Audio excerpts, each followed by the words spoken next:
Yo, what's up men? So meron tayong panibagong video na naman. Ayan, pasensya na, medyo maingay yung mga natin background kasi meron dito tayo sa highway lang. So malapit tayo sa highway. So yun guys, ano pala to?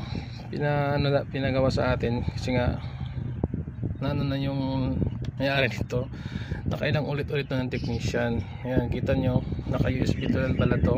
Ayan, yung ano niya is Wi-Fi 5 yung program. Yan, kita mo, nakailang palit na pala to sila ng USB to LAN. So, magkano tong USB to LAN guys? Ito yung pinaka-original niya, oh. Diba, kasi nakatali eh. Ngayon, hindi ko alam kung nakailan na to. Kasi nakailang palit na raw sila nito. So ngayon, i-build natin na siya as VLAN. Para medyo maganda na, hindi na masyadong nag-obtaining. Ayan. Tapos, ibabaguhin natin to kasi ito naka-step down. Ayan, step down, ito lang yung gamit nila. Ayan, pero okay naman yung supply, naka-centralize.